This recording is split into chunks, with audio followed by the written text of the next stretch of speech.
And welcome to Let 'em Talk. I'm Paul DiRienzo. I got a great show in store for you tonight. Joining us for the third Christmas in a row, Katya Grineva. Welcome back, Katya, to Let Them Talk. And Katya is a concert pianist. She's playing again a holiday show at Carnegie Hall, and it's become our holiday show at Let Them Talk. So welcome, Katya. Great to see you again. Thank you. It's very interesting to talk about your background and how you became a musician and what you're trying to do. And this year, it's well, here's the handout, right? The card, and it's a classical holiday at Carnegie Hall. It's this Saturday, December 26th at 8 p.m.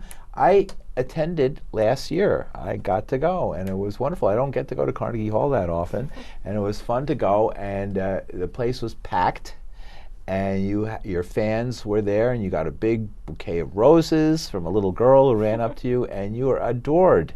You are an adored pianist and a musician, and people love you. You're a celebrity, a true celebrity, right? So thank you for coming to Let Them Talk. We need more celebrities.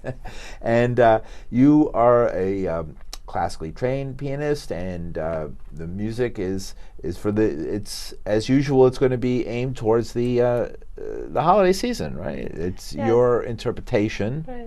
Of holiday classics, and by your interpretation, I mean your interpretation, right? Tell us a little bit about that. The program has like a lot of classical pieces, which I thought would be fun. For instance, I am playing Mozart variations, and it's on the French song "A vous dirige maman," but it's made into "Twinkle Twinkle Little Star," and since parents coming with children, and it's also such a happy piece, but it has genius of Mozart. So I'm playing that, and I'm playing a very beautiful piece of Chopin. It's called Andante Spianata and Polnes Brillante. I'm finishing concert with that, and it's a very big, brilliant piece. But I'm also playing some, things for the holidays, like beautiful Ave Maria, and then I'm doing two pieces arranged for me for virtuoso piano of Silent Night variations and Sleigh Ride, just something of holiday and fun. Sure. And so you're talking about sleigh rides. It's like 80 degrees out. I mean, I know. Well, it's 60 anyway, right? And your home country, I mean, you've lived most of your life now as a professional in the United States and as an adult, but you grew up in Russia, and there Christmas is usually cold. Very cold, right? And snow, and people, sleighs and sleds would make sense. Right. And it used to be that way in America, too. Well, last year I was close to it. It was very cold, right?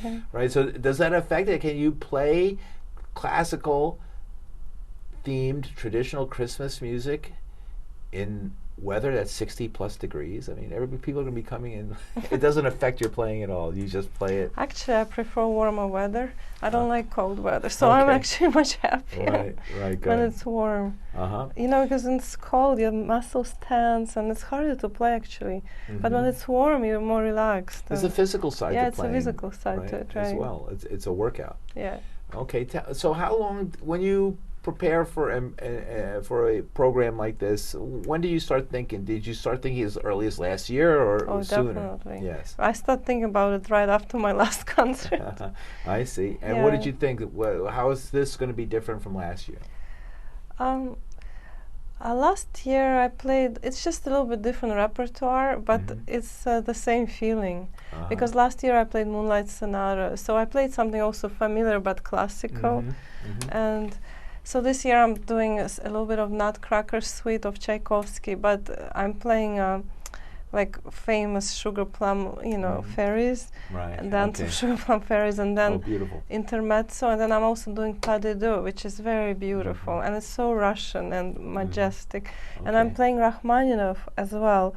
His theme from his famous theme from his of Paganini variations, very beautiful theme. I'm sure that people will really love it. All right, and I'm also doing my favorite things at the end. So it's a mix. You have so many different moods and mix, and it has something very deep, and it also has something light. Okay. Well, we have, we have something a little different this year. We have a short video which give some idea, has some shots of you growing up and the work you did and how you do the work you do. We're going to get a little bit into that because we're very interested in how you developed these shows and these programs and how you became the person you became, the celebrity pianist playing Carnegie Hall. So we're going to play a couple minutes of that video and then we'll come back and talk about it. That video is actually about how I was preparing my holiday CD, and it gave me idea to do holiday concert at Carnegie Hall. Yeah. Okay, I see. Very good. Okay, let's go now.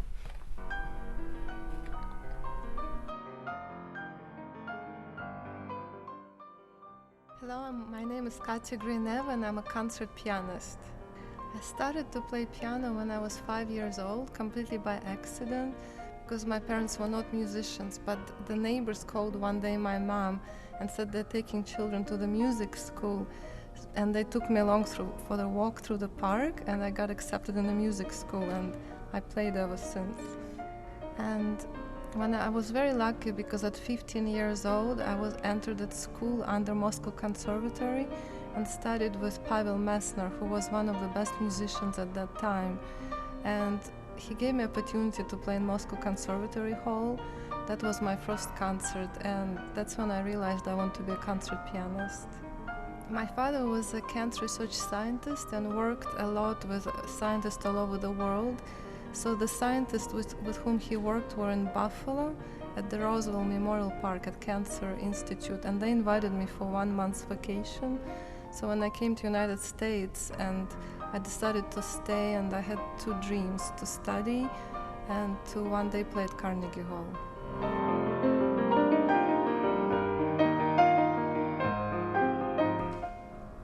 I have already 5 CDs of romantic repertoire, and I have Carnegie Hall concert during the holiday season. So I was talking to my friend Byron, who produced first 2 discs for me, and we thought that it would be great to record a new CD of holiday repertoire.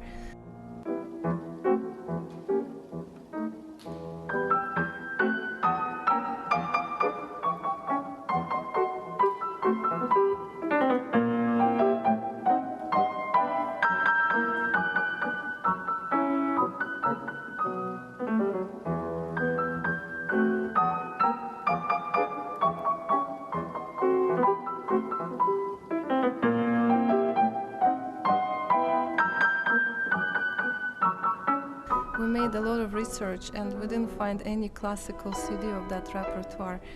So we're making arrangements of carols, and I'm going to play Nutcracker by Tchaikovsky, and I think it's going to make really beautiful CD, which I hope will bring a lot of joy and happiness to people during that season.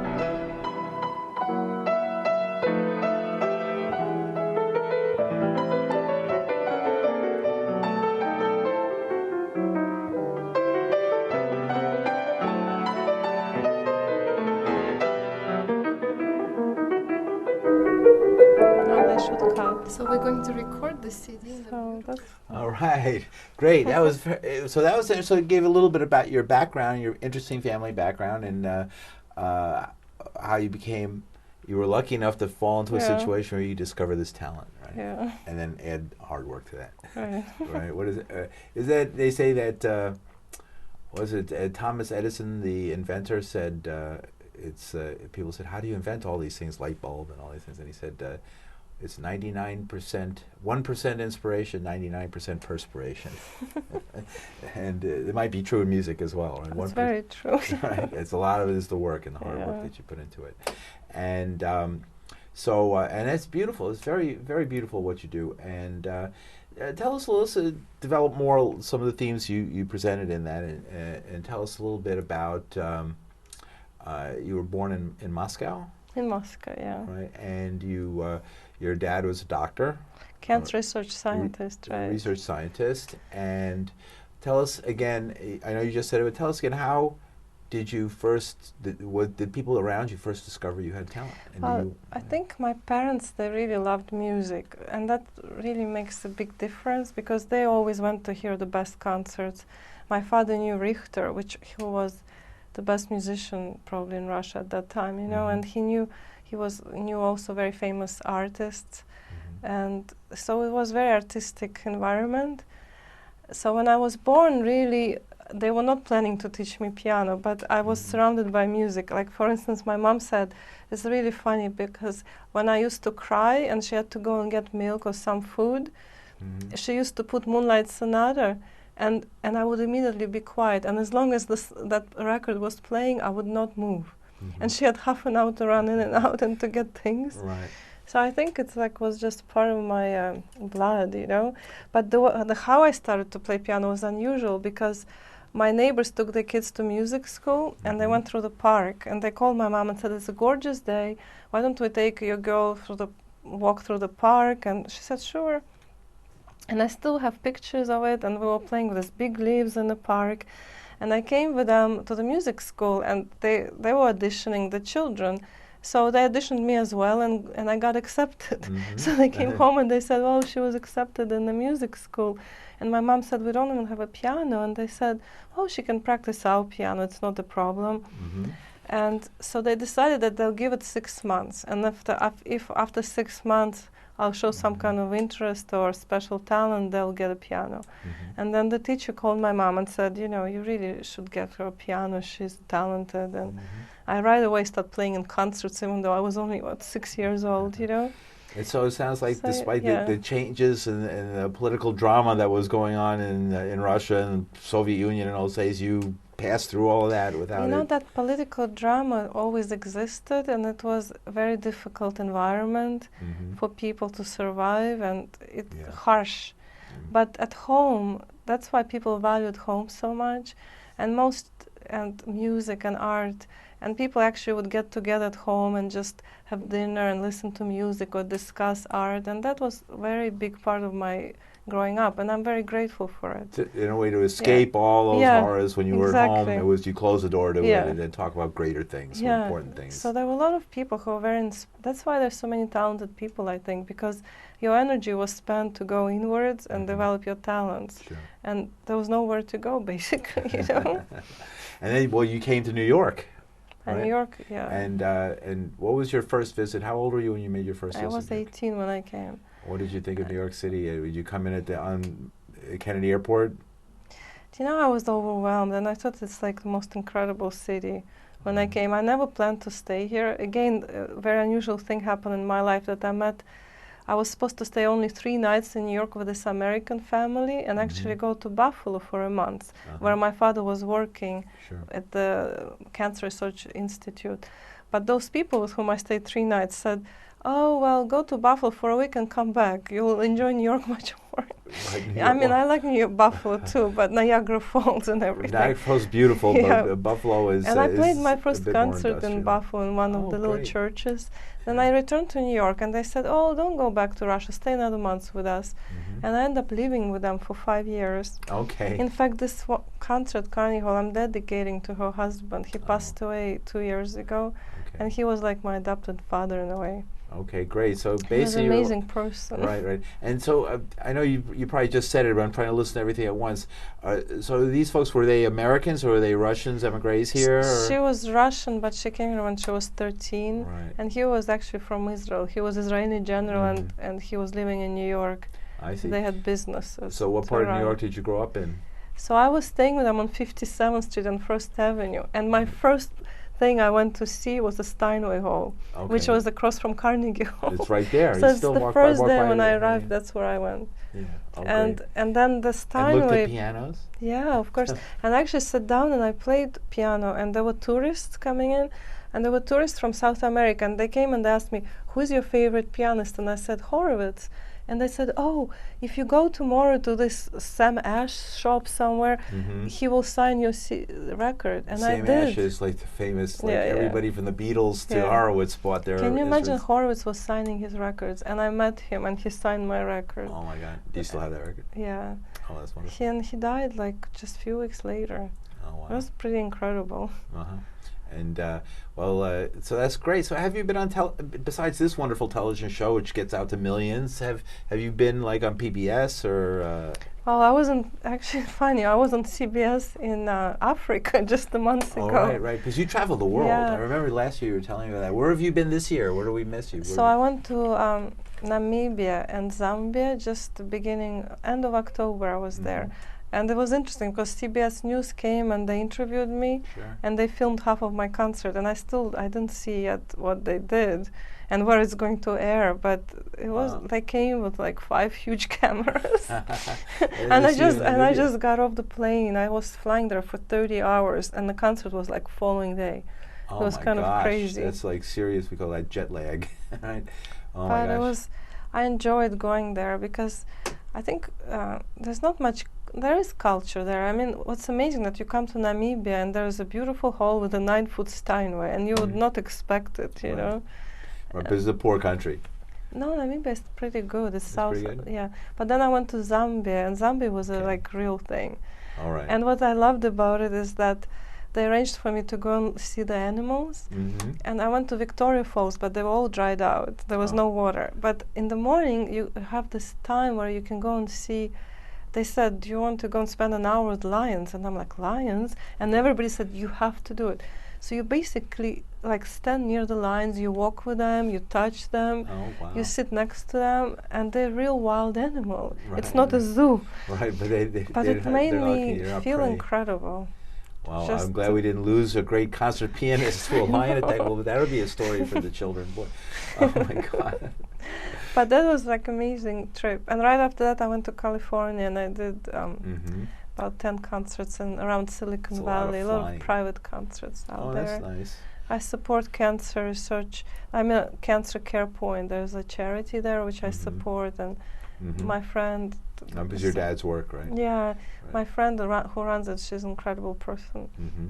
Very good. And so I come out there and I do some charity work, but people know me, so they ask me to give private concerts. Mm-hmm. Oh, wonderful. Did you meet like any of the big Silicon yes, Valley folks? Yeah, I know. I played concert for John Chambers, Okay. and he's a very big guy. He's on TV I all the believe time. you, yeah. I believe And you. he's an amazing person. And what was interesting is that the day when I played a concert for him, night before, there was this huge French disaster, which was very sad. Sure, right. And he's friends with President of France, so he filmed me playing and he sent it to French people and to the president. Oh. And he's a CEO of Cisco, so Cisco lost, I think the employee lost son in the In the attack in France. So it was very Paris. emotional. Okay. It was very touching. And they filmed you and sent you to sent a copy of that film to by internet, which Yeah. he developed. Yeah. President Holland, Hollander. Holland. And that's wonderful. I'm glad you could be part of that and help cheer people up in such a terrible time. And that's one of the. And great actually, one of the purposes. pieces I played was the piece I was telling about, which I'm playing at Carnegie Hall as well. Mhm. And it's by this Austrian composer who died in a concentration camp. Mhm. Is that what we'll be listening to in a Yeah. minute? Well, we'll be listening to that piece in a minute. You're playing that. Very And good. I'm the first pianist to play his work. And it happened Mhm. because the director of Cancer Research Institute in Buffalo, Dr. Mihic, he inherited this music from his father, Mhm. and his father used to know this composer Tyberg. They lived in Austria, Mhm. and then he gave me the scores, and I was the first one to perform it. Wow, wow. Well, let's Yeah. listen to it, and then because let's listen to it now. We're going to listen to the whole thing, and then afterwards, I want you to tell us a little bit Okay. about it. All right. So Sure. let's go to that. It's on the DVD, and we'll play that. Okay.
Okay, great. Wow, beautiful piece. What a beautiful piece. And we were so into it, I was just going to let it play and play and play. But we have to talk. First of all, I have to say that Katya Grineva will be playing at Carnegie Hall this Saturday, December 26th, her holiday show, and at 8 p.m. And there's plenty of information at katyagrineva.com and, of course, at Carnegie Hall. Is it? carnegiehall.org. Carnegiehall.org. And is it any particular? It's in the main area. It's in the main concert hall. It's the most important concert right, the hall. most important, of course. Where else would it be? The most important concert hall, the main concert hall. And I was there last year. I had the honor of being there, and it was packed. And Katya definitely has a following, and she's beloved. So thank you very much. Let's talk a little bit. The piece we heard? What was that? What was the significance of it?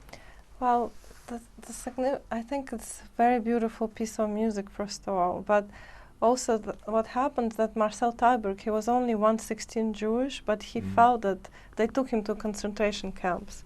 And Marcel Teiberg. Yeah, and he knew that he's not going to survive.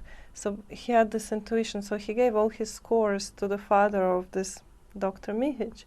And then he passed it along to his son. The cancer researcher who you knew through your family in Buffalo. And Dr. Mihich came to Russia when I was maybe 10 years old, very young, was working with my father, and I played him piano. And he wrote me a letter, and he said, I think you're going to have a great career ahead of you. And I was like shocked, you know. He recognized something. Sure. And then when I came to New York later on, and I did my Carnegie Hall debut, he came to my concert. And then a few years later, he called me, he said, I want to meet you. I have something to tell you. And he brought me the scores of the sonatas, which were like 1 hour. It was like 60 pages each piece, huge. And so, Mr. Teiberg, how did he get this stuff out to get it free? He got it. He gave the music before they took him. Okay. So he just knew there's no way out. There's no way out. Yeah. So sad. Very sad. So and he perished, I assume, didn't he? He was never seen. And but you were playing the music and keeping him alive. So that's why I love playing this piece, because I think this piece is short and is beautiful, and it's like I honor him. And you honor the beauty, that nothing dies, you know. You can't kill the beauty. It's still alive here on Let Them Talk on the Hat Neighborhood Network with 2 minutes left to go. So tell us, great, so I'm so happy that you're able to keep that alive and keep that spirit alive and to play that music. It's wonderful.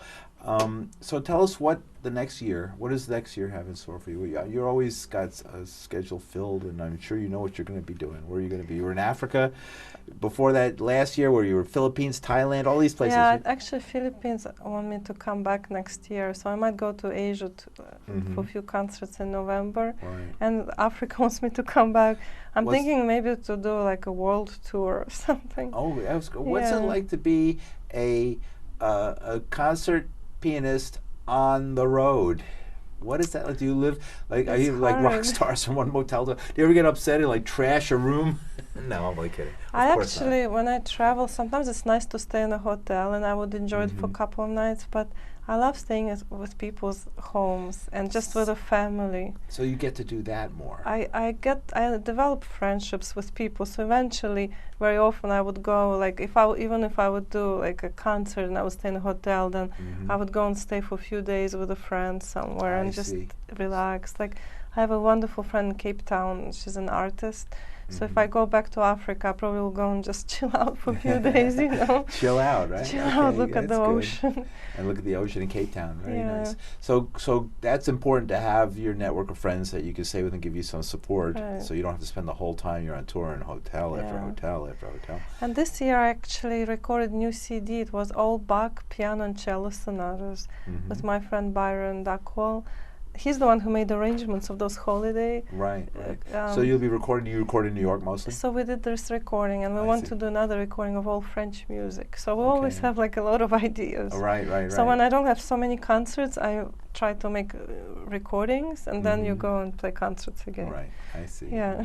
Right. So you're possibly going to go back to the Philippines. Yeah. And then do an Asian tour. Yeah. Or you're very popular there. What other countries do you usually go when you're in Asia? Have you been to China yet?